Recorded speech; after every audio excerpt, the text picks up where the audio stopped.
President Biden touting economic success on the campaign trail, meanwhile, but a new Gallup poll finds most Americans are not happy with the state of their money and the state of the economy. 60% of Americans say that dissatisfaction over the economy, with just 36% saying everything is great.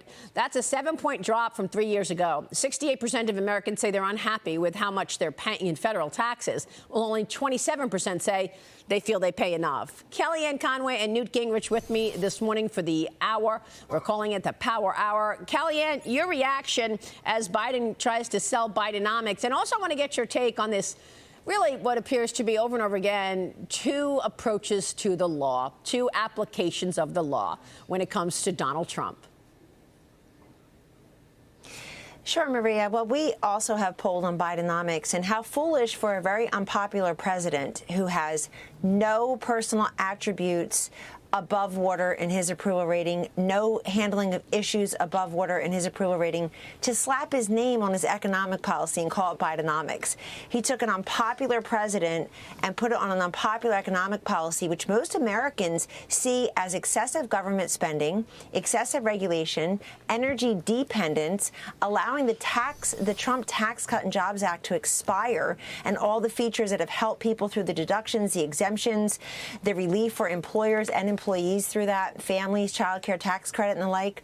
And they see Joe Biden is overly focused on things like climate change and electric vehicles and all these nonsense expenditures that people can't even see. I think that macroeconomists are going to continue to push that things are improving. Inflation is tame. The supply shocks are done. What they don't realize is we microeconomists, moms and pops, moms and dads, breadwinners, taxpayers, bill payers, aren't feeling it. And if people aren't feeling it, Joe Biden won't be rewarded because of it. And I think, look, I hear from business leaders all the time, Europe, domestically, what do they ask? What's going to happen in a second Trump term, which they think is coming? Look, folks, dereg, energy independence, things that he can do by executive order immediately to reverse the economic policies, the Bidenomics of Joe Biden. I mean, he couldn't give his last name to the poor granddaughter in Arkansas, but he gave it to his economic policy. Makes no sense. On the two-tiered system of justice, this has helped not create but consolidate Trump's resurgence, Maria and Newt, because people feel it is patently unfair. Right. They've been trying to get Trump for 9 years. For a decade, they've been trying to, quote, get Trump. How ridiculous the never-Trumpers look, all these ridiculous groups. This is the time the wheels are falling off. They've impeached him. They've indicted him. They've done what they've done with the 2020 election. And guess what? He's still standing. He's the front runner. You talked earlier about approval ratings. Donald Trump's favorability has risen, according to 538 average of polling, by 10.5%. His favorability has increased since July of 2023. This is important because it's all the issues that he tackled during his presidential term that are now the number one, number two, number three issues.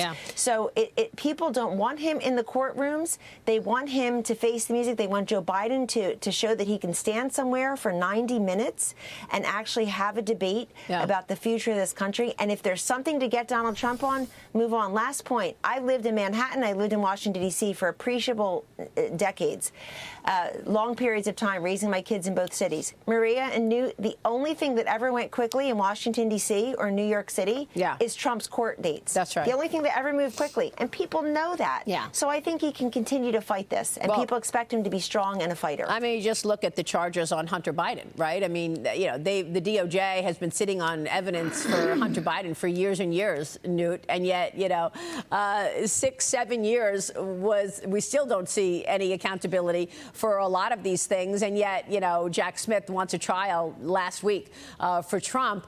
But if you're a New Yorker, Newt, you're walking around pretty much looking behind you. You're worried. There's a Venezuelan, you know, gang stealing people's, you know, property. You've got squatters. I mean, it's become a dangerous place. So I think Trump is onto something that he says, I want to go and, you know, go to Madison Square Garden. I'm going to go to the Bronx and do a rally. You've got also the Teamsters Political Action Committee reporting a $45,000 $50,000 donation to the Republican National Committee's convention fund.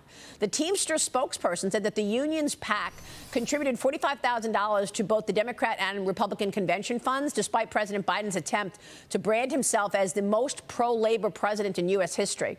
Biden secured the endorsement of the United Auto Workers, but Bloomberg is reporting that Trump is winning the financial support from grassroots campaign contributors who work for highly unionized workplaces, including American Airlines, the United Parcel Service. So, Newt, you might have the leadership of the UAW with Biden, but I suspect that there are actual workers who are with Trump. Well, I think that's a big reason that Trump is likely to carry Michigan this time. But I want to go back to your New York story for a second. What we're watching is essentially a financial assassination. When you have all the different corrupt judges in New York and the corrupt attorney general of the state of New York, and what they're doing to Trump is literally a financial assassination. They are methodically trying to destroy him in a way which is so utterly, totally un-American.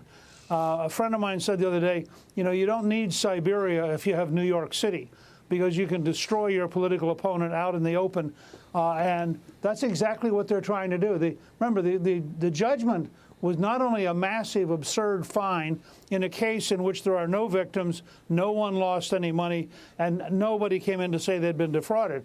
But in addition, the judge said that Trump and his two sons could not do business for the next 3 years in New York, basically in exile.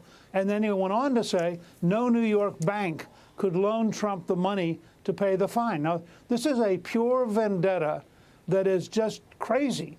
It's worthy of the Sopranos or the Mafia, and it's a deliberate, out in the open. This is not about the rule of law. This is about the rule of power. And if you look at the other cases in New York against Trump, every one of them is an act of corruption that is purely political.